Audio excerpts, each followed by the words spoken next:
Hi friends, welcome to Greenwell channel. இன்றைக்கி நம்ம கிரீன்வெல் சேனலில் பச்சரிசியில் பிரிஞ்சி எப்படி செய்கிறதுன்னு தான் பார்க்க போகிறோம். குக்கரில் செய்யாமல் தம் போட்டு எப்படி ரொம்ப சுலபமான முறையில் செய்யலான்றதை பார்க்கலாம். வாங்க வீடியோக்குள்ளே போகலாம். நான் இன்றைக்கி 1/2 கிலோ பச்சரிசி எடுத்துருக்கிறேன். 4 பேர் தாராளமாக இதை சாப்பிட்லாம். சேனலுக்குள்ளே போகிறதுக்கு முன்னாடி சமையல் மற்றும் சமையல் குறிப்புகளை உடனுக்குடன் தெரிஞ்சிக்கிறதுக்காக மறக்காமல் சப்ஸ்கிரைப் பண்ணுங்கள். கூடவே பெல் ஐக்கானையும் ப்ரெஸ் பண்ணுங்கள். 1/2 கிலோ பச்சரிசியில் நம்ம பிரிஞ்சி செய்ய போகிறோம். அதுக்கு தேவையான பாத்திரத்தை முதல்ல எடுத்துக்கலாம். அதில் 100 ml ரீஃபண்ட் ஆயில் நான் இன்றைக்கி சேர்த்துருக்கேன். நீங்கள் விருப்பப்பட்டிங்கன்னா கடலெண்ணெய் கூட சேர்த்துக்கலாம். எண்ணெய் சூடானோடனே பிரிஞ்சி இலை 1, பட்டை, சோம்பு, கிராம்பு 3, ஒரு நட்சத்திரம், இது எல்லாத்தையுமே போட்டு நல்லா பொரித்து எடுத்துக்கலாம். அடுத்ததாக ஒரு பெரிய சைஸ் வெங்காயத்தை நீளமாக கட் பண்ணி நம்ம சேர்த்துக்கலாம். இப்போ வெங்காயம் நல்லா வதங்கணும்னு அவசியம் இல்லை, ஓரளவுக்கு அந்த கண்ணாடி பதம் வந்தாலே போதும்.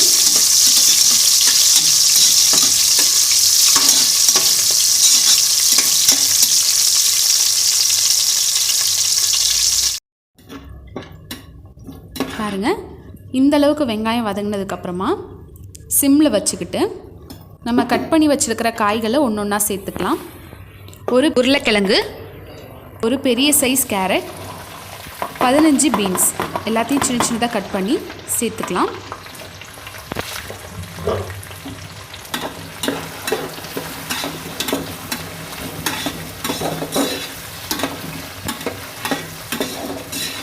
ஒரு 2 நிமிஷம் காயை நல்லா வதக்கினதுக்கப்புறமா ஒரு கைப்பிடி கொத்தமல்லி இலையை நம்ம சேர்த்துக்கலாம். 2 நிமிஷம் காயை வதக்கினா மட்டும் போதும்.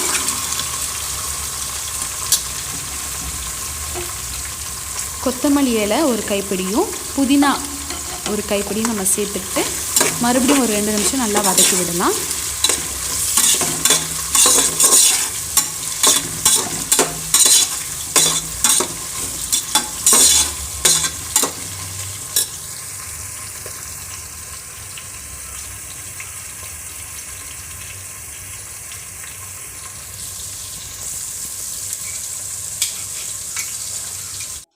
அடுத்ததாக இஞ்சி பூண்டு பேஸ்ட்டு 50 கிராம் இஞ்சி 50 கிராம் பூண்டை நல்லா நைஸாக அரைச்சிக்கிட்டு அதில் 2.5 டேபிள் ஸ்பூன் இஞ்சி பூண்டு பேஸ்ட்டு மட்டும் நான் எடுத்துருக்கிறேன்.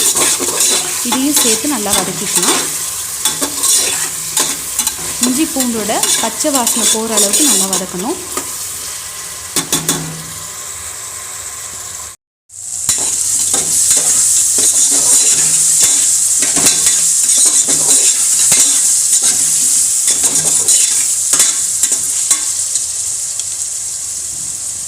அடுத்ததாக ஒரு பெரிய சைஸ் தக்காளியை நீல வாக்கில் கட் பண்ணி அதையும் இது கூடவே சேர்த்துக்கலாம். தக்காளியும் சேர்த்து நல்லா பிரட்டி விட்டுக்கலாம்.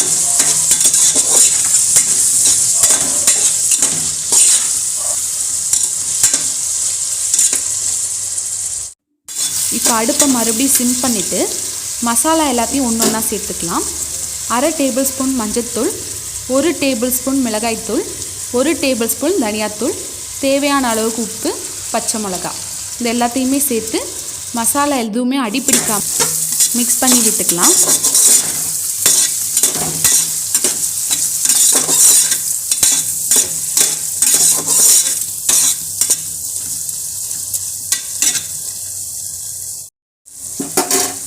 மறுபடியும் ஒரு 2 நிமிஷம் ஆயிருக்கு. இந்த சமயத்தில் 50 கிராம் மீல் மேக்கரை சுடுதண்ணியில் போட்டு தண்ணி எல்லாத்தையுமே வடித்து இதில் சேர்த்துருக்குறேன். இதையும் இப்போ மசாலாவோடு சேர்த்து நல்லா வதக்கிக்கலாம்.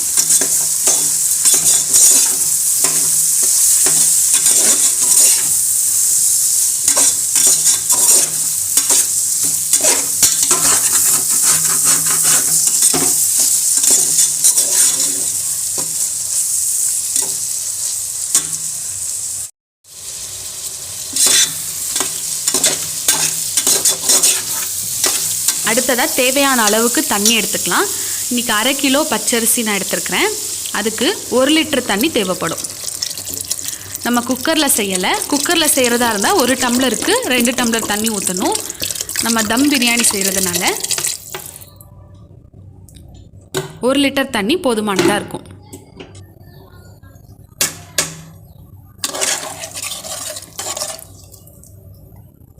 இப்போ அடுப்பை ஸ்பீடில் வச்சுட்டு ஒரு மூடி போட்டு மூடிடலாம். நல்லா கொதி வர வரைக்கும் மூடிடலாம். அந்த சமயத்தில் பச்சரிசியை ஊற போட்டிருக்கிறேன். ஒரு தண்ணியில் கழுவிட்டு ஊற விடலாம். இப்போ ஒரு 2 நிமிஷம் ஆயிருக்கு. இப்போ மூடியை திறந்து பார்க்கலாம். பாருங்கள், எல்லாம் கொதிச்சு வந்திருக்கு.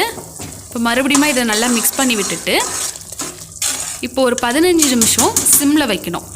சிம்மில் வச்சுட்டு மறுபடியும் மூடி போட்டு மூடிடலாம்.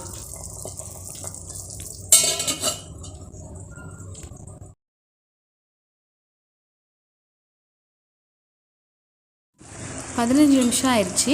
இப்போ மூடியை திறந்து விட்டுடலாம். பார்த்திங்கன்னா எல்லாமே நல்லா வெந்து வந்திருக்கு.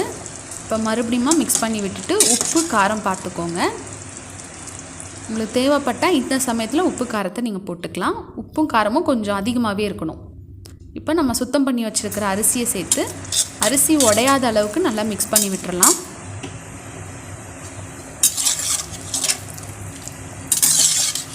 இப்போ அடுப்பை மறுபடியும் நம்ம ஸ்பீடில் வச்சுருக்கணும்.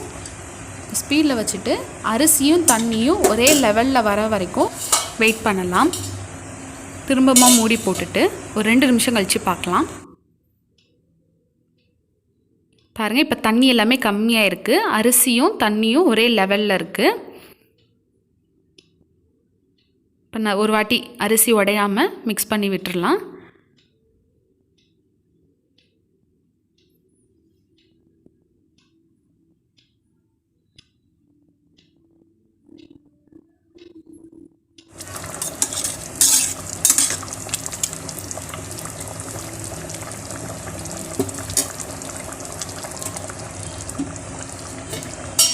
இப்போ அடுப்பை ஸ்லோ பண்ணிவிட்டு மறுபடியும் மூடி போட்டு மூடிடலாம்.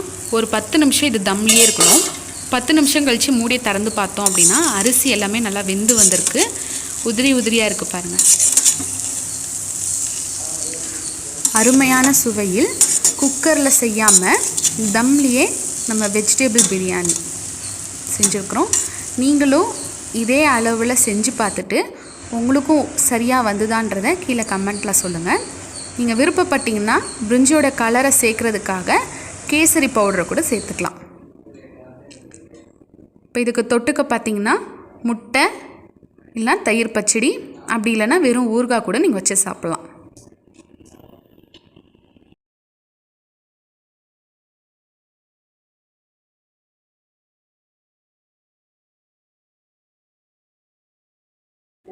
Thanks for watching.